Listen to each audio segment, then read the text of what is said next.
I was about 14 when I started to experience positive symptoms such as hallucinations. Actually, at 14 is when I realized what I was hearing wasn't normal. I wasn't sure what it was, and I wasn't sure how to deal with it, and I didn't want other people to know about it. My mom, I think the biggest thing that triggered her that there was a problem was when my school counselor called her and told her I had missed 49 classes. And I was an A student. I was always compliant with everything I was asked to do. I was never rebellious. So when she got that call, that night, she didn't say a word to me. And that was really hard for me, but I know now it was because she didn't know what to say. Her daughter, who was an A student and no problems, had missed 49 classes, and she just got a call from the school. So I know it was just that she didn't know what to do, but it upset me at the time. And I think what she said to me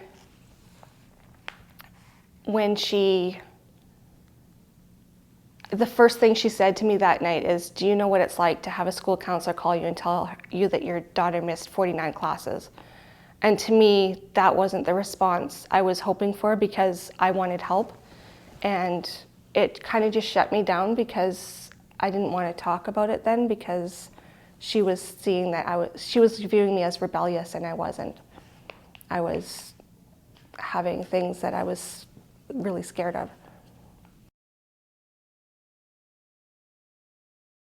I was 17 or 18 when I was diagnosed with paranoid schizophrenia. I was in the hospital for the first time just before my 19th birthday for an extended stay. Over the years, I ended up in and out of the hospital, the psychiatric unit, for probably, I don't know how long, but with psychiatric symptoms and suicide attempts. When I'm sick, I don't have very much motivation at all. I get paranoid and experience voices that increase paranoia. Because of the paranoia and the voices, I often resist help, either police help or medication at the hospital, or a combination. I generally get more uncooperative as I get closer to the hospital, because the stress of the situation increases hallucinations. Stress makes the voices worse. I have in the past not just experienced auditory hallucinations, but I've also experienced tactile ones, which is where you feel, I used to see and feel bugs crawling on my skin. And I often, when I'm taken to the hospital, I think the nurses and doctors are trying to poison me, so I'm not really cooperating. I also have delusions when I get really bad. I feel like people are following me, spying on me, and poisoning me. When I think the nurses are trying to poison me, there's no point even trying to reason with me, because even though I know I've been wrong dozens and dozens and dozens of times before, this time I'm right, this time they're trying to poison me. And that's how I think when I'm like that. There's 3 men and a woman, and it's the same 4 that I've experienced since I can remember.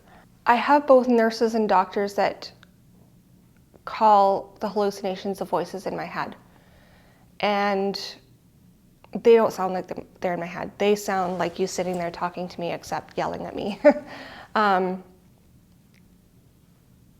So I know when I'm well that they're in my head, but they still sound real. And even sometimes when I'm doing a little bit not good, but not really bad yet, I know they're not real, but they sound real. When I'm hearing the voices, I generally don't want to do what they say. I will generally call for help, whether it be the police detachment or the crisis line. When they get loud and I get worried that I might listen to them even though I don't want to, like if they're telling me to take all my pills or to eat something I'm highly allergic to, I do call for help. Even sometimes I don't like how it comes with the police coming, but I will do that because I don't really want to end my life, but I know that sometimes when I have 4 people yelling at me to do something, it's really hard not to do it. Stress makes my hallucinations and paranoia worse. Whether it be, I can get a really bad flu, and that's a physical stress that will make them worse. Emotional stress. When the police come to a call, the hallucinations get worse when they come, when I see them. They get worse when they're called, when I know they're called. They get worse when I see them. And then as they're taking me to the hospital, the closer we get to the hospital, the worse they get. So the sooner an officer gets the handcuffs on me, the easier their job will be and the less likely I'll get hurt. Medication compliance, the first few years I was in and out of the hospital was a really big issue. I was going off my medication, partly due to side effects, partly sometimes because I thought I didn't want it, or I thought if I didn't take it, I wasn't sick. The last 5 years I've been compliant with my medication. I don't think I've quit it at all. But I've also, the last 5 years, been more to tell my doctor, no, I'm not taking that because it does this and this and this to me, or if you can find something different. So I guess in a way it's being non-compliant, it's not doing what the doctor wants, but I'm more working with my doctor and not just quitting it without telling him, you know, I'm going to do this. And then so he can actually work with that and try something else. I can't be happy with some of the side effects. I can't be happy in my life if I'm sleeping all the time. And to me, being happy is more important than not having voices or hallucinations.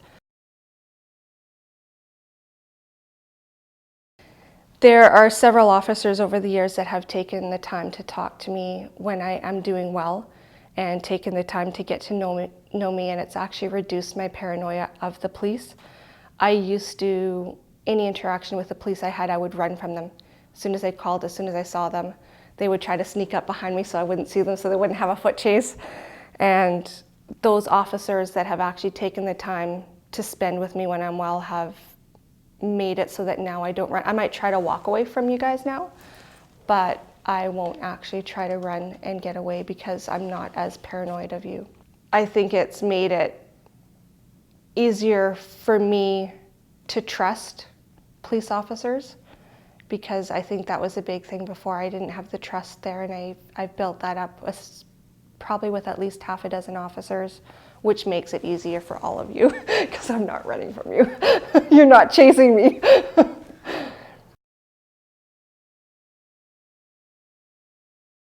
The open-ended questions are good for me if I'm able to respond to them, but because when I'm experiencing the hallucinations, my thought process is quite a bit slowed, and it takes a lot to filter out a lot of the background to formulate things. It takes me a lot longer to answer, and if the officer has the time to sit there for half an hour while I answer one question, it's one thing, but if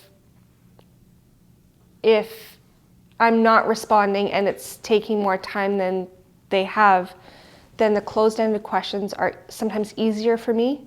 Even though I still have to process them, I only have to come out with a yes or a no. I don't have to formulate the rest of the thought into words. I know when I'm not doing well, I won't make any eye contact. As a lot of times now, the officers will stay at the hospital with me for half an hour to an hour until I'm doing better. During that time, they know when I'm better because I will make eye contact with them. I don't think it's really important for them to do that with me if they're uncomfortable with it, but if they do, they'll know when I'm doing well and when I'm not, because even there's a lot of times I'll go driving if I'm having trouble, and I always know when to stop. I know when it's not safe for me to drive, and I'll stop. And a lot of times officers will stop to see if I'm okay, because I'll be sitting in my car for 4 hours because I can't drive anymore and it's dangerous to walk at night. And a lot of them know that if they can get eye contact from me, I might be out for another reason. If they can't get any eye contact, that I probably need to go to the hospital.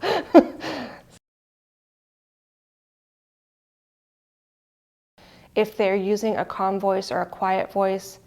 And actually, when I'm experiencing the hallucinations, if they're talking quietly, I actually have to concentrate harder on what they're saying, and then I'm almost, in a sense, blocking the voices out because I'm trying to concentrate so hard on what they're saying.